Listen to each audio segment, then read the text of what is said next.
like a buttercup. You're a Barbie doll. Show them all what I'm made of. Strut down the hall.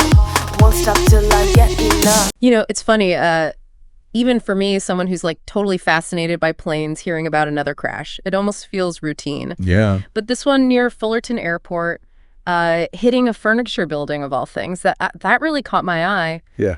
And I know you're deep in the world of aviation, so I thought we could unpack this CBS Los Angeles report together and see what we can learn. Yeah, it's easy to get caught up in like the what of these events, right? Right. But for me, it's always the why that is really captivating. Yeah. Like what series of decisions or misfortunes lead to such a dramatic outcome. Well, this report from CBS, it paints a pretty intense scene. Okay. So it's a sunny afternoon. A single-engine Vans RV-10 takes off from Fullerton, climbs to 900 feet, Yeah. seemingly a normal flight. Okay, let's pause right there. Okay. The RV-10 being a kit-built plane that's significant, it means the owner assembled it. Oh, wow. And that adds a whole other layer to maintenance and potential points of failure. Yeah. The NTSB investigator in the report actually mentions that there are thousands of these flying safely. Okay. But that construction itself can introduce variability that investigators are going to really scrutinize. So it's not just about pilot error versus mechanical failure, but potentially how the plane was put together in the first place? Exactly. And it's going to be particularly relevant in this case because the timeline gets really, really tight. Okay. Just minutes after takeoff, the pilot issues a distress call for an immediate return. Minutes. Wow, that suggests something went wrong very quickly. Oh, yeah. Do we know what the pilot said in the distress call? The report doesn't give specifics, which is pretty typical at this early stage. Okay. The NTSB will analyze the cockpit voice recorder, you know, the so-called black box, Yeah. to hear those crucial communications. Right. They'll be listening for any indication of what the pilot was experiencing, whether it was engine trouble, control issues, something else entirely. Okay, so the black box holds those conversations, but is it just audio or is there like other data? It's actually two boxes. Well, One for voice recordings, as we discussed, and the other is the flight data recorder. okay. And that tracks everything about the plane's performance. Altitude, speed, heading, even how well the engine was functioning. Wow. So it paints this really detailed picture for investigators to reconstruct the flight path and understand the plane's behavior in those final moments. That's incredible. Almost like having a time machine to go back and analyze those critical moments. Yeah. Sadly, though, we know the outcome. The plane didn't make it back to the runway. Tragically, no. Yeah. It crashed about 1,000 feet short directly into a furniture building. Oh, my gosh. And the report doesn't shy away from the intensity at all. Immediate fireball security footage capturing it all. An eyewitness account of someone with burns. Wow. It must have been horrifying for those who witnessed it. And with a crash that severe, the casualties are sadly not surprising. Right. The report states 2 passengers died and 19 people on the ground were injured, seriously enough to need hospitalization. It just highlights the ripple effect of these events. The impact goes far beyond the plane itself. And even those initial injury reports, they don't capture the full extent of the trauma.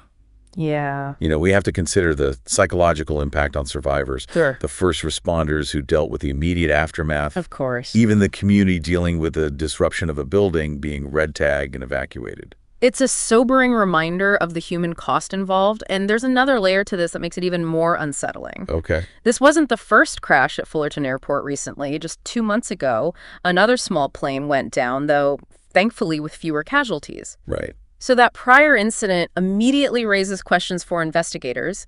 Is this a coincidence, or is there something about Fullerton Airport itself that Yeah. might be contributing to these crashes? Absolutely. They'll be scrutinizing everything, the airport's layout surrounding obstacles, historical incident data, any patterns or anomalies that could shed light on this second crash. So we have a kit-built plane, a rapid onset of problems, a tragic crash, and the fact that this has happened before at the same airport. Right. It's a lot to process. Indeed, with this tragic picture in mind, let's turn to some common causes of small plane crashes. Okay. What are the usual suspects, and how might they play into this situation? So we've laid out some pretty heavy details about this crash. When we're talking about the immediate aftermath, what are the priorities at a crash site? Well, the very first thing is securing the scene, Okay. making sure that it's safe for first responders and anyone else in the vicinity. Right. Then you got to contain any hazards like fuel leaks or fire risks. Yeah. Evidence preservation is also crucial, which can be a real challenge with a scene this chaotic. So it's not just about piecing together what happened, but managing the immediate aftermath and making sure everyone's safe. Exactly. And then the real detective work begins. Okay. The NTSB, the National Transportation Safety Board, they take over. Uh-huh. They're like the CSI of aviation. Okay. They bring in a whole team of experts, engineers, meteorologists, even human factors specialists who analyze pilot behavior. So it's not just mechanics and pilots looking into this? Not at all. Think of it like a giant puzzle Okay. with pieces from all these different areas of expertise. Yeah. You need that multidisciplinary approach to understand the complex interplay of factors that might have contributed to the crash. And what about the wreckage itself? Are they looking for specific clues, like in a crime scene investigation? Absolutely. The wreckage tells a story. Okay. They'll meticulously document everything, the position of the plane damage patterns, even tiny pieces of debris that could hold crucial clues. Wow. They're looking for signs of mechanical failure, impact angles, anything that can help reconstruct the sequence of events. And I know we talked about those black boxes earlier. How do those fit into the investigation? The cockpit voice recorder and flight data recorder, those black boxes are often the key to unlocking what happened in those final moments. Oh. The voice recorder captures not just pilot conversations, but any sounds in the cockpit. Engine noises, alarms, even the sounds of impact. Are there any limitations to that data? Well, while they're incredibly valuable, they're not a foolproof solution. Okay. Older models might have limited storage capacity, potentially overwriting crucial data from the early stages of the flight. Right. And of course, physical damage to the recorders themselves could make data retrieval difficult or impossible. It makes sense that there are limitations, even with all the advanced technology. So with all this data and expertise involved, how long does it typically take to get answers? That's where the patience of science comes in. Okay. The NPSB is thorough, but these investigations can take time. Right. A preliminary report outlining the basic facts might come out within a few weeks, but the final report with a detailed analysis and probable cause determination can take a year or even longer. A year, that seems like an agonizing wait, especially for the families of those involved. It's understandable that people want quick answers, and the NTSB is sensitive to that. But their priority is accuracy and thoroughness. Remember, their goal isn't to assign blame. Right. It's about understanding what happened so they can prevent similar tragedies in the future. So it's about turning these heartbreaking events into opportunities to learn and make aviation safer overall. Precisely, and that's where the NTSB's recommendations come in. Okay. Based on their findings, they might suggest changes to regulations, pilot training procedures, or even aircraft design to address any safety deficiencies they've uncovered. It's like a continuous feedback loop, using these investigations to drive improvements in aviation safety. A great way to put it. Now, let's circle back to the fact that this was the second crash at Fullerton Airport in recent months. Okay. What are some specific concerns investigators might have about the airport itself? So we've been really focused on this one crash, but I want to zoom out a bit. Okay. When we talk about small plane safety, are there some broader issues we should be thinking about? Yeah, it's important to acknowledge that general aviation, by its nature, it has inherent risks.